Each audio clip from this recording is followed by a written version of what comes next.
सरपंच संतोष देशमुख यांची निर्गुण हत्या करणाऱ्या वाल्मिक कराड आणि त्याच्या गँगला फासावर लटकवा या मागणीकरिता शिवसेनेचं टेंभी नाका येथे आंदोलन करण्यात आलं। संतोष देशमुख हत्येच्या 2 महिन्याच्या कालावधीनंतर त्यांच्या हत्येचे काही फोटो समोर आले आहेत। या फोटोनंतर संपूर्ण महाराष्ट्रात रोष व्यक्त केला जात आहे। भर चौकात त्याला फाशी द्यायला हवी, ज्या पद्धतीने नियतीला लाजवेल अशा पद्धतीची कृती वाल्मिक कराड आणि मंडळींनी केलेली आहे, अशी प्रतिक्रिया खासदार नरेश म्हस्के यांनी दिलेली आहे।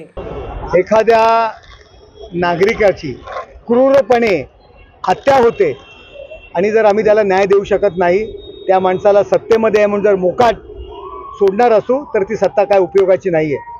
हिंदुहृदय सम्राट शिवसेना प्रमुख माननीय बाळासाहेब ठाकरे यांनी अन्यायाविरुद्ध दाद मागण्यासाठी शिवसेनेची निर्मिती केलेली आहे आणि कुठल्याही पक्षाचा असतो त्या आरोपी त्याच्यावरती कारवाई होणं गरजेचं आहे आणि भर चौकात त्याला फाशी द्यायला पाहिजे। आणि ज्या पद्धतीने नियतीलाही लाजवेल अशा पद्धतीने कृती वाल्मिक कराड आणि मंडळींनी केलेली आहे, मृतात्म्यावरती लघुशंका केलेली आहे।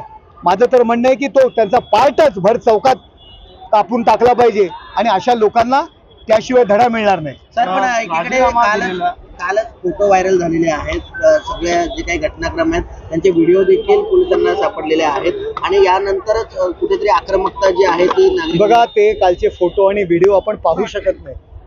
कित्येक अँकर, कित्येक माध्यमांचे जे निवेदक रडलेले आहेत, मी सुद्धा आज सकाळी ते जे सर्व पाहिलं, माझ्याही डोळ्यातनं अश्रू आलं, प्रत्येक माणसाच्या डोळ्यातनं अश्रू आलं।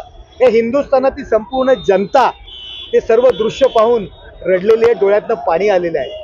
अशी माणसं जर या देशात राहणार असतील आणि आपल्या राज्यात राहणार असतील तर काही आपण एक या राज्याचे नागरिक, देशाचे नागरिक म्हणून आपल्याला, आपण जर त्यांना सहन करणार असू तर आपल्याला नागरिक म्हणण्याचा अधिकार नाही आहे।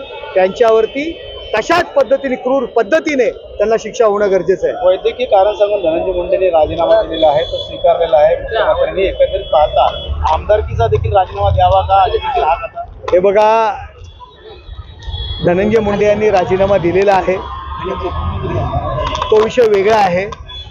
या हत्येमध्ये या लोकांच्या पाठीमागे जो असेल, या हत्येमध्ये जो दोषी असेल, त्याच्यावरती जो गुन्हेगार असेल, त्याला, गुन्हेगारांना ज्यांनी मदत केली असेल त्याच्यावरती कारवाई होणं गरजेचं आहे आणि शासन त्याच्यावरती कारवाई करणार।